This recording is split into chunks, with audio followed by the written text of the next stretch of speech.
Anxiety. Anxiety is more than just feeling nervous. It's that constant buzzing in the back of your mind that makes even the smallest tasks feel overwhelming. It's the racing thoughts that keep you up at night, replaying scenarios that haven't even happened. If you've experienced it, you're not alone.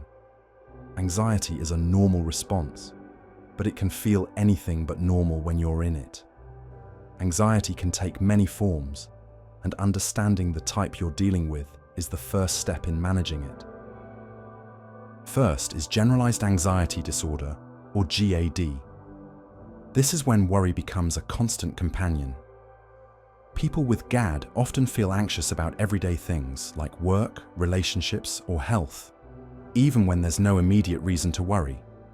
For example, a person with GAD might spend hours imagining worst-case scenarios, such as worrying obsessively about getting a flat tire on the way to work, even though their car is perfectly fine. The anxiety doesn't necessarily ease up once they arrive safely. The worry often shifts to something else. How to cope with GAD? Focus on staying grounded in the present moment through deep breathing or meditation.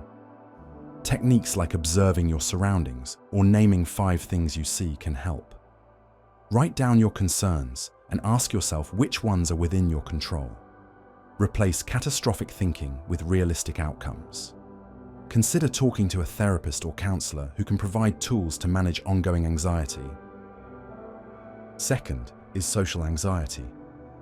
Social anxiety centers around the intense fear of being negatively judged, embarrassed, or rejected in social situations. It's that constant worry that every word, every gesture, and even your presence is under scrutiny. The fear can feel suffocating, making it hard to even consider socializing. For example, imagine walking into a crowded room and instantly you feel like all eyes are on you.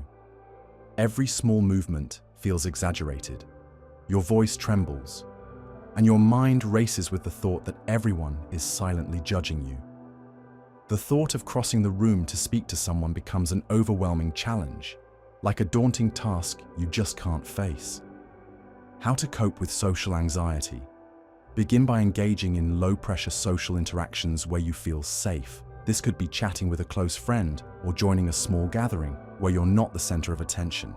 Gradually build confidence in these settings before tackling more challenging situations. When you catch yourself thinking, "Everyone is judging me," pause and ask, "Would I judge someone else for the same thing?"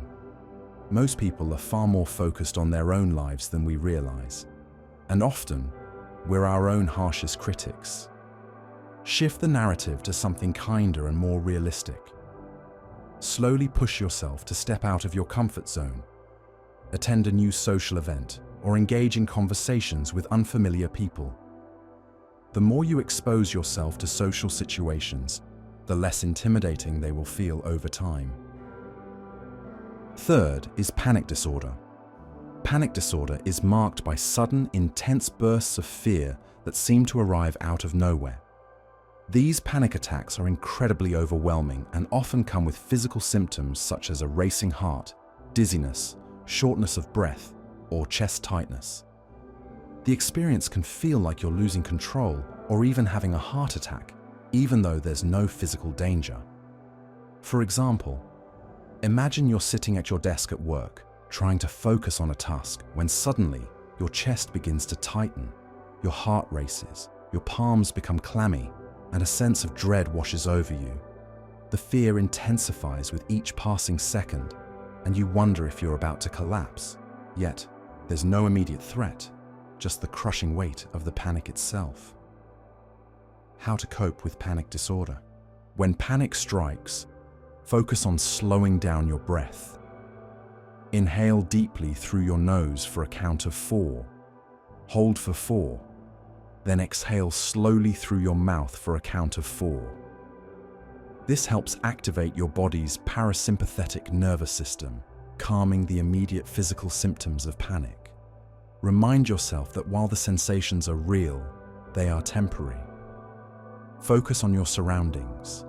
Name 5 things you can see, 4 things you can touch, 3 things you can hear, and so on. This technique helps anchor you in the present moment and reduces the intensity of the panic. Fourth is health anxiety. Health anxiety, also known as hypochondria, is characterized by an intense preoccupation with the fear of having or developing a serious illness. This worry often persists despite reassurance from medical professionals, and the anxiety can lead to constant monitoring of physical symptoms, excessive research, or seeking multiple opinions. The cycle of fear and reassurance can be exhausting and disruptive to everyday life. For example, imagine someone who notices a small, benign mole on their skin and immediately jumps to the conclusion that it's cancerous.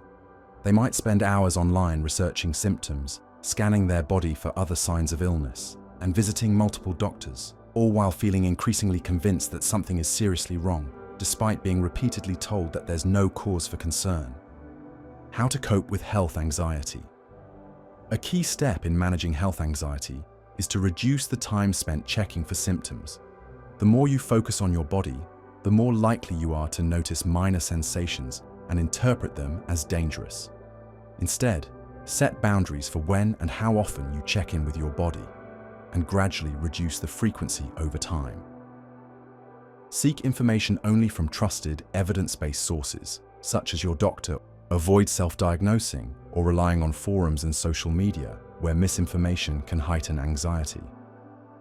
When you find your mind spiraling into health-related worries, practice redirecting your attention to other activities, hobbies, or interests that bring you joy or relaxation. Anxiety is part of being human, but it doesn't have to control you. Understanding the type of anxiety you're experiencing can help you find the best ways to manage it. Remember, you're not alone, and there are tools and support systems to help you navigate through it. Be patient with yourself and take small steps. Progress happens one moment at a time.